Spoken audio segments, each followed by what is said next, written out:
Mart, mga Parkong Peke, magandang umaga po sa inyong lahat. Mga Mart, mga Parkong Peke, it's already ano oras ba? Wait lang guys. It's already 5:30 na po ng umaga. So kasi guys, kapag ako umagang gumising kasi nga po is ay ngayon po yung tubig namin, dito tayo. So ngayon guys, ipapupunin kasi nga po, it's a graduation day po ng aking anak ng panganay na si Tyron po ngayon July 18. So guys, sobrang aga guys ng graduation, sa alas 7 ng umaga. So ngayon guys, sa gabi, hindi ako nakapag-plancha kasi sobrang antok ko, sobrang pagod ko ng mga pare kong peke. So ngayon, bago po ang lahat, ako po muna ay magpa-plancha. Magpa-plancha guys ako ng kanyang toga, hindi ako nakapag-plancha kagabi kasi sobrang pagod ko guys, sa katulog na ako. Ito na guys, nagpa-plancha na po ako ng toga po ng aking Kuya Tyron. Papakita ko sa po na yan, oh. Ready to plancha na tayo, mga Parkong Peke. Ayan. Excited guys, kasi nga kailangan guys, ito kailangan maganda ang toga ng anak natin. Ang laki pa matingin sa tansya yung anak ko, kaya ito kalaki, anak ko, hirap. Hirap ko mga mare. Mga Parkong Peke, di ba? Ang sarap ng pakiramdam. Kapag yung anak mo ay unti-unti ng mga tapos, di ba?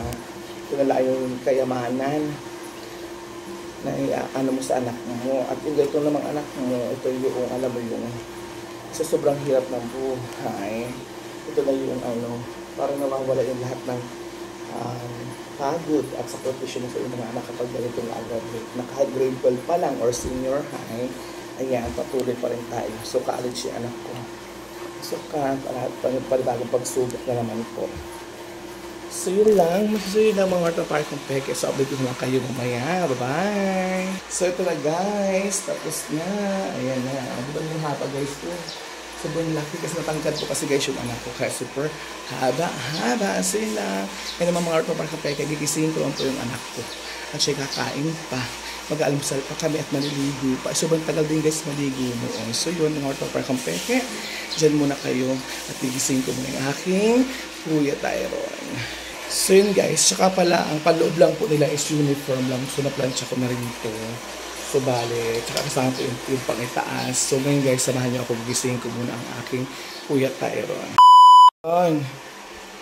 Kuya! Uy! Tayo ka dyan, ayusan na. Alas 6 na. Ayan guys, hindi na magpaumatulog pa rin din. Siyempre guys, tayo din siyempre, hindi tayo magpapakabong, magbibihis din tayo.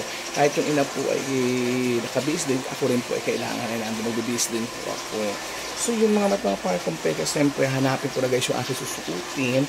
And also yung sapatos ng anak ko pang babae, ayusin ko. At isa shine, kung kinagising ko na guys, ayaw pong magising, sabi ko, alas 6 na pala guys, 6:06 na, tulog pa ang aking anak. Kaya ang amin ay alas 7, kailangan namin magsiligo. So guys, di ba kami kumakain? So ngayon bago ang kami umalis, siyempre guys, kakain muna kami. So siguro naman, alam mo naman, Pilipino tayo, hindi pa rin magsisimula, gano'n talaga ang buhay, di ba?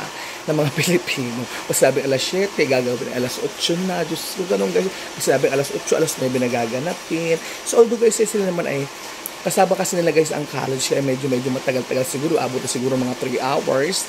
So hindi po kasi binekod yung senior high, sinama po kasi sa college, kaya gano'n siguro maghihintay kami ng mas matagal. Gusto yung mamang pabandin ni Tyron ay mainitin yan. So but anyway, ito talaga ang buhay, minsan lang naman kasi yan mangyari sa ating mga anak. So pagbigyan na natin at pagtuunan natin ng pansin at saka oras at panahon.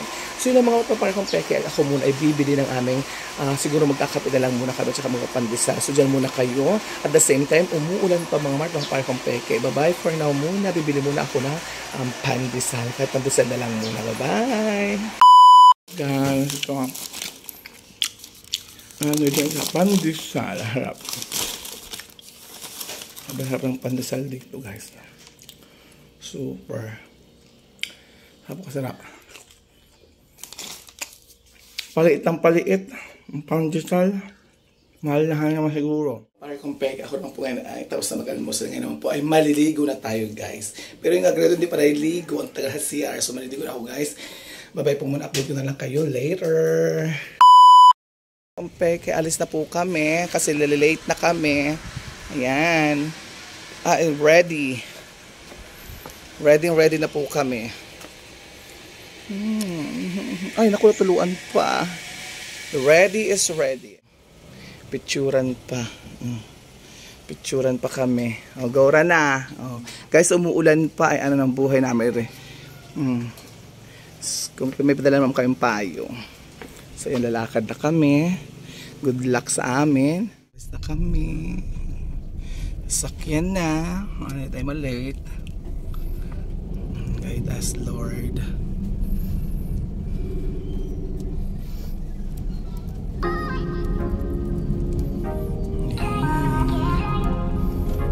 Gora na. Oh, ayan, alay na sa lakarin, umuulan pa. Lakad. Saan dito? Ay, doon pa sa dulo ito. Tara na. Tawid na tayo, tawid na. Kaysa sa kabila, doon sa diretso doon.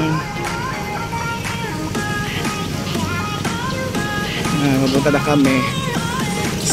Bata, ulanin. Late pa rin naman yung iba kasi umuulan. So, convention na. Ay, umuulan pa. Mapunta na. Quezon Convention Center ng Lucena. So, dito pagkain pa rin dito, guys.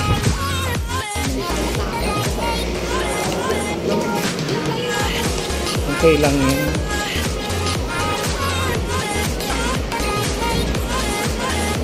Malamig. Buti na lang, guys. O yan, convention. Ay, dito na lang tayo. Doon lang tayo sa unaunahan doon. Ay, malapit-lapit. Ito na lang tayo. Ayan, guys. Ito kami.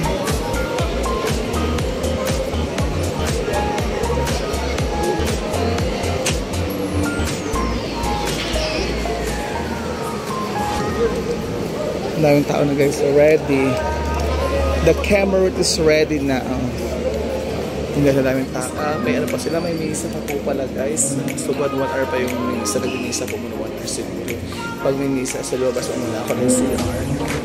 So, ngayon, yung iba po yung dumarating pala kasi malakas po kasi ang ulan, guys. Kaya hindi agad masyado nakarating yung iba.